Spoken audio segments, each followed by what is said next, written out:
Michael Jackson died in a staggering amount of debt, with his abandoned Neverland Ranch serving as a haunting reminder of his extravagant pop star past. The King of Pop moved out of the infamous estate 4 years before his death in 2009 and vowed never to set foot in the place again after being cleared of child molestation charges. On leaving his fantasy land behind, Jackson downsized to a rented mansion in the Holmby Hills area of Los Angeles, where he spent his final days before dying from an overdose of surgical anesthetic propofol.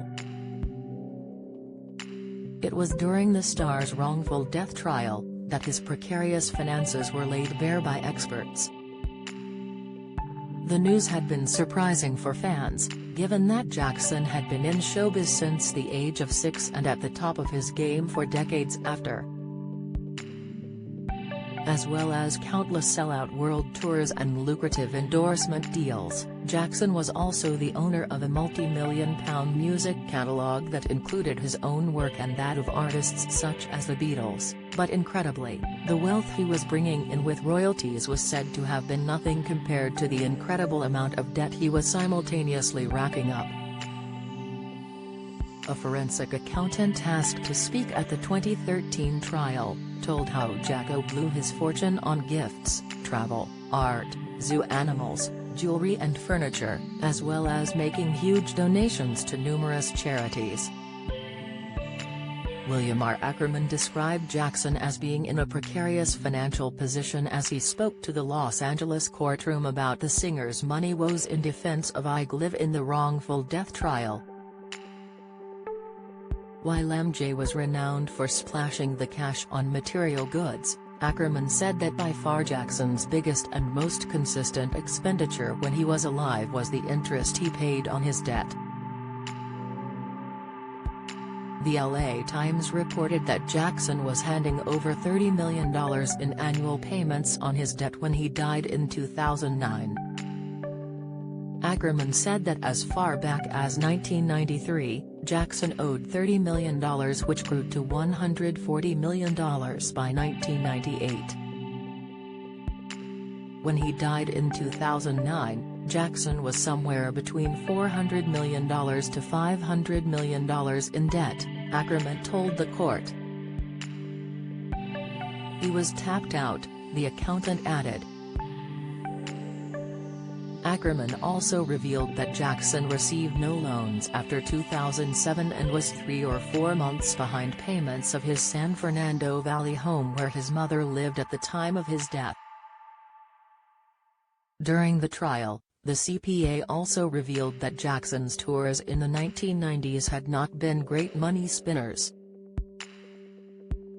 They explained Jackson broke even on his Dangerous tour in 1992 but lost $11.2 million during his HI Story tour in 1997.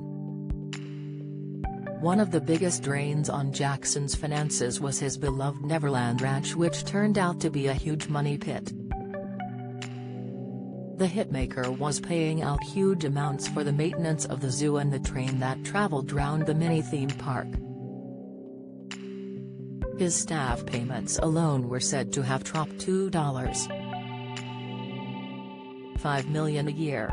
On top of his sprawling Californian home, the King of Pop also splashed out on a $9.5 million mansion in Las Vegas, that was nicknamed the Thriller Villa.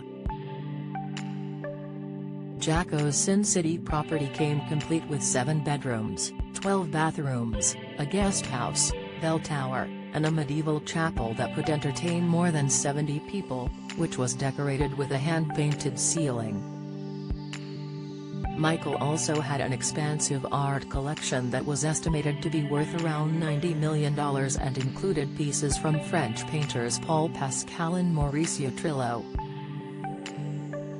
He also loved treating himself to new motors, with his custom-made Rolls-Royce Seraph limousine being one of his most prized possessions. Jackson also splurged on a 1990 Rolls-Royce Silver Spur 2 and white 1998 Lincoln Town Car, both customized to meet his exact tastes. He was also known to indulge in some very costly retail therapy. Insiders close to the star said on occasion he would pick up a catalog and order everything in it. While his infamous shopping trips could see him racking up thousands of pounds worth of purchases within minutes. In 2008 the star stopped by at London department store Harrods where Hess alleged to have spent £100,000 in 15 minutes. Speaking in 2008, his former attorney Brian Oxman said, "He lives a pretty simple lifestyle these days. The extravagances are in the past and no one has really seen him because he is very low-key. But he is happy and doing well."